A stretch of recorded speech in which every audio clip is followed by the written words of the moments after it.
49-year-old Matthew Ripple was caught on video in June, but now he's been arrested again, this time for stealing a police car and doing donuts in the snow. The first crime was at a Casey's General Store in Ellsbury, and then Ripple was arrested Monday in O'Fallon at the St. Charles County Police Department. Russell Kinsall has been asking why Ripple was able to get out of jail to allegedly commit more crimes. Russell's live for us tonight in St. Charles. Right now, Matthew Ripple is in jail here in St. Charles County, charged with stealing a police car, then returning it. But after that frightening incident in Ellsbury that was caught on video, he was arrested and his bond was set so high he had no chance to get out of jail. But it was believed he had a mental health crisis that day, and for a variety of reasons, his bond was changed.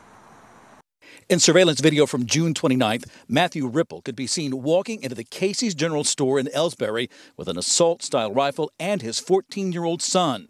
Fast forward to this week. Ripple was arrested Monday at the St. Charles County Police Department. Very bold of a thief to do that, to steal a fully marked police car. Police say an officer left his car warming up and thought he'd locked it, but the key fob malfunctioned. Police say Ripple was seen driving away in the car. Police say that Ripple pulled into the parking place right next to the police car that was left running.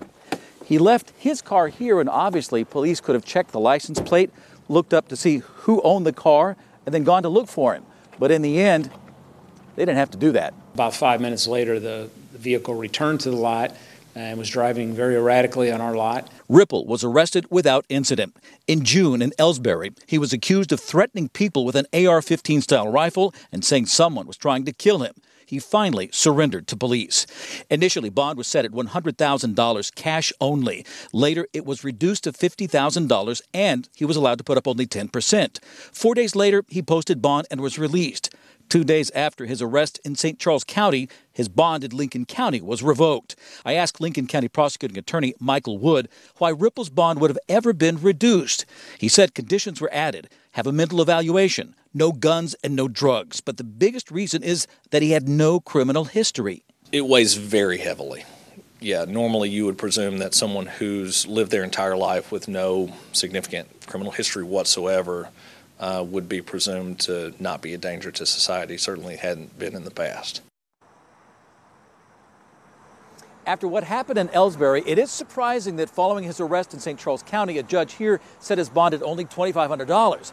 But because his bond has been revoked in Lincoln County, if he were to make bond here in St. Charles County, he'd automatically be sent to Lincoln County where he'd be jailed there. Live in St. Charles County, Russell Kinsall, News 4.